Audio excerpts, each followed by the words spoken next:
We're going to start with Tony O'Donoghue, please. Thanks, Kieran. Hi, Stephen. How are you? How are you, Tony? How are you? I'm good, thanks, yeah. Stephen, because you've lost Matt Doherty and then Stevens to injury, your two wing-backs, will that mean a change of system for the game against Qatar? Well, it's certainly a possibility. I think, we have other options in that regard in people like Cyrus Christie, Ryan Manning, of course, and James McLean, who's just obviously come back from injury and come on the last two games. So we do have other options in that regard. So we'll have to wait and see. But have you thought about the system and how it worked against Luxembourg? What are your thoughts having looked back on the game now? Well, I think we played, 3-4-1-2 against Serbia, and I thought it worked brilliantly. In fact, I thought it was probably one of the best displays by an Irish team away from home in recent years. And I think we played very well. Lost a narrow game. Obviously, we made one or two mistakes and got punished in the end, which we were disappointed with. But our overall display was excellent. I think against Luxembourg, again, we've dominated a lot of possession. But obviously, in the final third, we had a lot of situations 4v3, a lot of situations where we could overload and maximise the situation in the final third, and we didn't do that. Having looked back at the game, reflected on it, we did a lot of good things in the game, but we didn't capitalise on the opportunities we had in the final third, and that was a disappointing aspect of it, because we didn't create enough clear-cut chances. James Collins had a great opportunity that we thought was in. Obviously Shane Long had two chances, had a header and had a chance through, and Robbie Brady gave us good delivery from that. Alan Brown had a free header, and obviously James Collins had the overhead kick, but didn't create enough clear chances for the possession that we had, and that was an issue for us. I think we didn't deserve, looking back on it, we definitely didn't deserve to lose the game. They've only had one chance in the game, and a shot from outside the box, and we definitely didn't deserve to lose the game. We had the lion's share, but admittedly, you shouldn't be losing. It's a home game against Luxembourg, and you're expected to win, and I respect that. But we definitely didn't deserve to lose that game for sure, even though we must do better. There's no doubt about it. We must do better in the way that, in our creativity in the final third. Thanks, Stephen. Guy Havard, please, Sky Sports. Hi, Stephen. Hope you're well. Just Hi, picking Guy. up on that, you said you didn't deserve to lose. You've come in for a lot of criticism individually and as a team for the last sort of 48 hours. How do you respond to that, and do you think it's fair? Listen, criticism. I knew when I took the job that's where we're at. Okay, if you lose to Luxembourg, you have to accept the criticism. I'm not naive in that regard, but I do think, I think looking over the way we've played, we were a penalty kick away from, Scotland, for example, have beaten Israel on penalty kicks, and then Serbia on penalty kicks to go through. We lost on penalty kicks to go out against Slovakia away in a really top class performance in that match. I think in the game against Serbia, we showed what we're made of. We played really well, lost 3-2. The big letdown for us has been losing to Luxembourg. We wanted to go away. We've introduced 13 young players into the squad.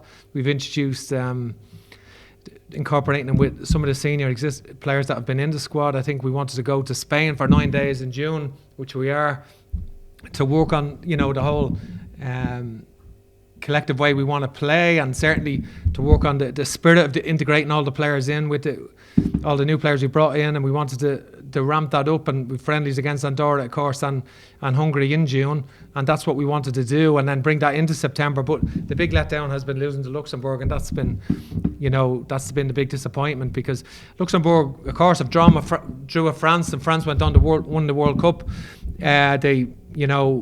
They've beaten other countries. They've had some. It's not the Luxembourg of old, but we can't be disrespectful. But our expectation is that we should be beating them at home, and we didn't. So you have to accept criticism for that. And a specific question about tomorrow night. You may have seen the protests from the likes of Germany and the Netherlands protesting against alleged human rights abuse involving the Qatar World Cup. Will your players produce anything as a way of a protest, T-shirts, anything at all tomorrow night? Yeah, I think the intensity of the camp has been so hectic with 3 games in 6 days and all that's been around it, and our focus on trying to win the World Cup games. I'm all about freedom of speech. Any individual has the right to express their opinion on the majority of issues. I've no problem with that.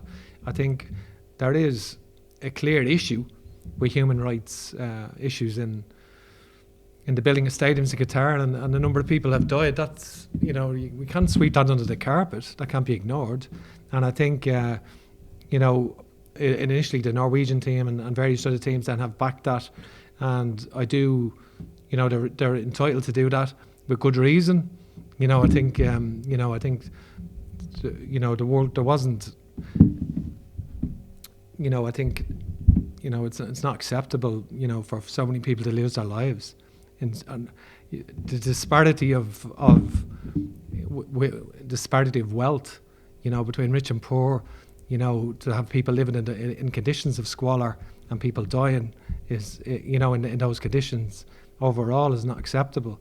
But I think that's where do you draw the line? Do you say, for example, America boycotting the Olympics and Russia boycotting the Olympics in America? What does that achieve?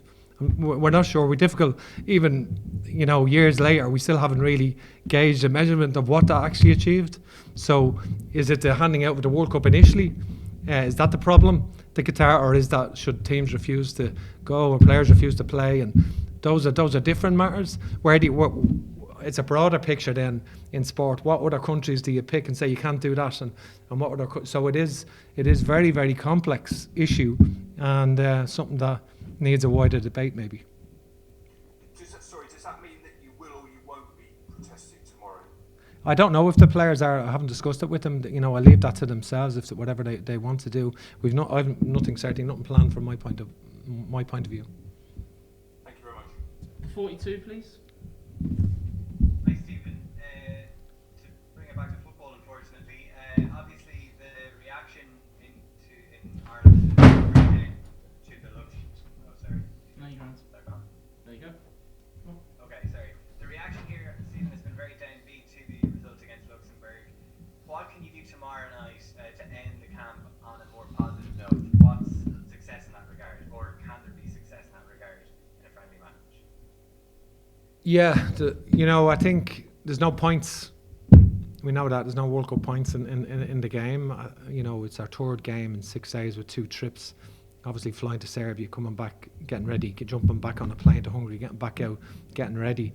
So we're ready. We'll train tonight, and we'll get ready. We want a good performance, and Qatar have beaten the other 2 teams obviously this week, Azerbaijan and Luxembourg, and they were obviously they won the Asia Cup, beating Japan to their credit, and they were in Copa America in the group with Argentina and Colombia. They've done very well overall football wise. They've been very good. So it's a good game, and we want to make sure we're ready. A lot of players are getting vital experience, and I think that's important. And we want to put in a good performance. We're disappointed, of course, to lose.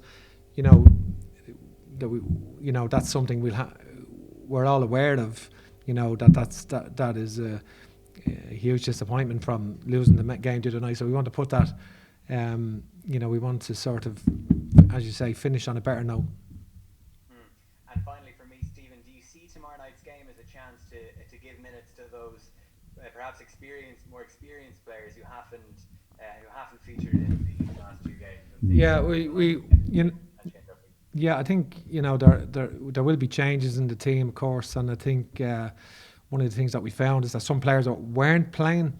One of the problems that we've had when we've analysed everything, one of the players that aren't playing in teams, when they had to go the second game, in 3 days, having not played in a month or something, or not played in 6 weeks, had to go to the second game. They found that they couldn't get to the levels they were at in the opening game, with speed and sharpness, and that was an issue. And it's not an excuse. Like, I'm not trying to make excuses. I'm just giving. I'm just trying to give you some feedback, and that's it. Thanks, Stephen. Thank you. Okay, we've only got 2 minutes left of the live section, so Ronan, everyone in from this point, just keep it to one question, try and fit as many as possible. Ronan McNamara, please. Hi, Stephen. Just Hi, go Ronan. back to the young players there. There's 7 players and 8 include Qatar who had unfortunately withdrawn in the squad who are under the age of 22. Do you think it's a case of short-term pain in terms of lack of consistency in results in order for these players to come through in the long term as you try to change the style of play? Yeah, I'm very determined that we will improve and get it right. We've just had a real kick in the teeth losing to Luxembourg, and I understand because the World Cup points are so sought after and hard earned that is it. I'm not going to try to, it'd be too easy for me to say that we'll have long-term success with this. But what I will say is that all of those players coming through, a lot of them are very talented. Some suggestions of some of them, they'll all end back playing in Ireland and they're not that talented. All those players that have come in, Darrell O'Shea, Jason Knight, Jason Malumbi, Aaron Connolly, Caoimhin Kelleher, Gavin Bazunu, and all of those players, they will all have good careers at the top level. They are going to be good players for Ireland in the future, and they are talented players, and you will see them blossom. And other players like Troy Parrott as well, and players that I haven't even mentioned. The Adam Oid is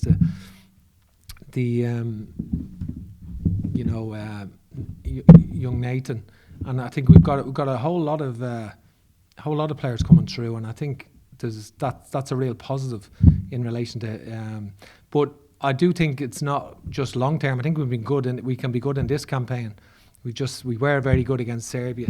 We just let ourselves down by not capitalising on the situations that we had the other night against Luxembourg and not being creative in the areas that we could have been, and that's really hurt us. Thanks, Ian. One more question in the live section. Ronan Murphy. Yeah, so the Irish public and perhaps the Irish media too were maybe guilty of underestimating Luxembourg. Do you think that could be the case against Qatar, that the Irish public might think that this is an easy game for Ireland, especially given recent friendly against Oman probably might be similar in a type style of opponent? Yeah, no, I don't think there's a comparison between Oman and Qatar. Like, I think I've spoken already about they've had some good results, and they've obviously, but the opportunity to play in Copa America was obviously very beneficial for them, and now the opportunity to be in their group as, albeit as friendlies, I'm sure is good preparation for them, getting contrasts and styles between Copa America and the European styles, when they play in the World Cup. So they've had consistently good results. So we'll have to be at our best.